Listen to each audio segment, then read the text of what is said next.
Santapan Harian.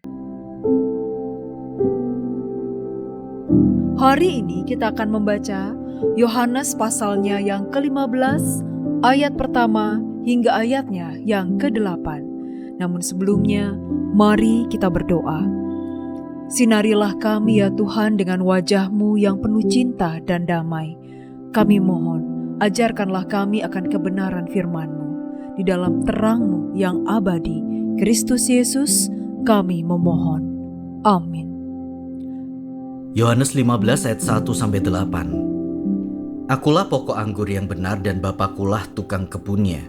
Setiap carang padaku yang tidak berbuah dipotongnya, dan setiap carang yang berbuah dibersihkannya, supaya ia lebih banyak berbuah. Kamu memang sudah bersih karena firman yang telah kukatakan kepadamu. Tinggallah di dalam aku dan aku di dalam kamu. Sama seperti carang tidak dapat berbuah dari dirinya sendiri kalau ia tidak tinggal pada pokok anggur. Demikian juga kamu tidak berbuah jikalau kamu tidak tinggal di dalam aku. Akulah pokok anggur dan kamulah carang-carangnya. Siapa yang tinggal di dalam aku dan aku di dalam dia, ia berbuah banyak. Sebab di luar aku kamu tidak dapat berbuat apa-apa. Siapa yang tidak tinggal di dalam aku, ia dibuang keluar seperti ranting dan menjadi kering. Kemudian dikumpulkan orang dan dicampakkan ke dalam api lalu dibakar. Jikalau kamu tinggal di dalam aku dan firman-Ku tinggal di dalam kamu, mintalah apa yang kamu kehendaki, maka akan diberikan kepadamu. Dalam hal inilah Bapa-Ku dimuliakan, bahwa kamu berbuah banyak dan menunjukkan kamu adalah murid-murid-Ku.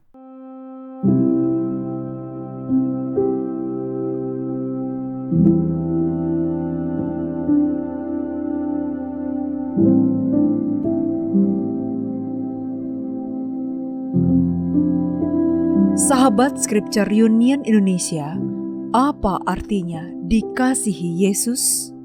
Menjelang peringatan pengorbanannya di salib, kita sering merasa dikasihi saat diterima dan diampuni. Namun, kasih Yesus bukan hanya soal pengampunan.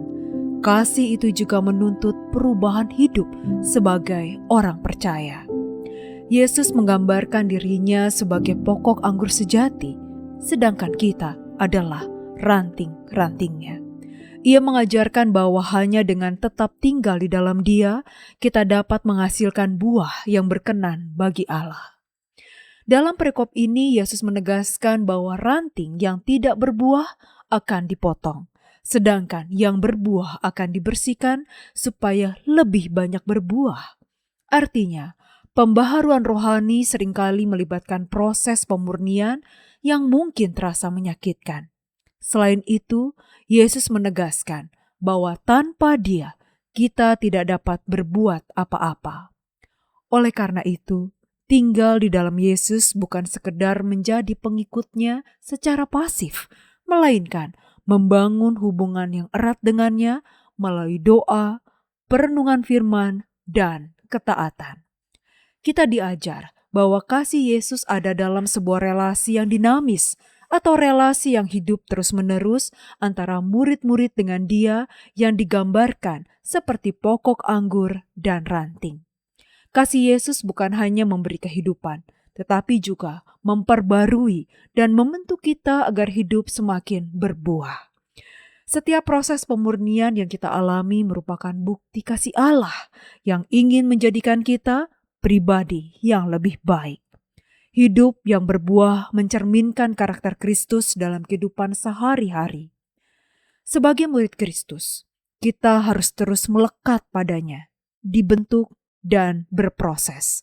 Semakin kita melekat pada Yesus, maka Bapa akan memotong bagian-bagian dari manusia lama kita, bagian diri kita yang berdosa seperti kebiasaan, motivasi, pikiran, dan keinginan yang membuat kita tidak berbuah, supaya kita semakin menunjukkan karakter serupa Kristus.